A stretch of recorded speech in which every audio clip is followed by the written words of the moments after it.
15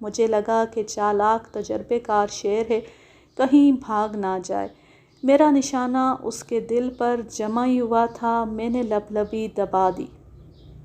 اس نے زور کی آواز دی، پچھلی ٹانگیں ہوا میں پھینکیں اور سیدھا اپنے سامنے قریب 30 قدم کے دم اٹھا کر زور سے بھاگا اور ایک گڑھے میں گر کر میری نگاہ سے غائب ہو گیا۔ مجھے صرف اس کی دم دکھائی دے رہی تھی۔ میں مچان پر کھڑا ہو کر دوسری گولی مارنے کے لیے تیار تھا، مگر وہ گڑھے سے نہیں نکل سکا۔ اتنے میں مہاوت نے سیٹی دی۔ میں نے اس کو آواز دے کر بلایا اور ہاتھی پر سوار ہو کر گڑھے کے پاس گیا تو دیکھا کہ شیر مر چکا تھا۔ یہ گڑھا شاید کولیوں نے بیل کی جڑیں نکالنے کے لیے کھودا تھا، جن کو وہ آلو کی ترکاری کے بجائے کھاتے ہیں۔ اس وقت اندھیرا ہونے لگا تھا، لہٰذا ہم شیر کو وہیں چھوڑ آئے اور ہمارے آدمی صبح اسے نکال کر لے آئے۔ یہ نہایت اچھی تندرستی میں اس علاقے کا سب سے بڑا نر شیر تھا، جس کی ناپ 9 فٹ 10 انچ تھی۔ اس نے میرے خیال سے بندروں کی موجودگی سے دھوکہ کھایا اور سمجھا کہ میدان خالی ہے اور کوئی خطرہ نہیں ہے، نہیں تو بندر اس قدر نزدیک نہ آتے۔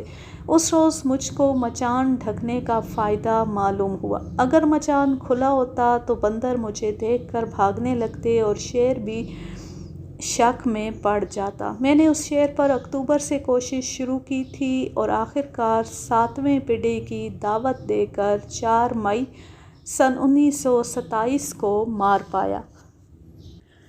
آج کے لیے بس اتنا ہی۔ اب میں لیتی ہوں آپ سے اجازت۔ جہاں رہیں خوش رہیں، شاد و آباد رہیں، ہنستے مسکراتے رہیں۔ اللہ حافظ، اللہ نگہبان۔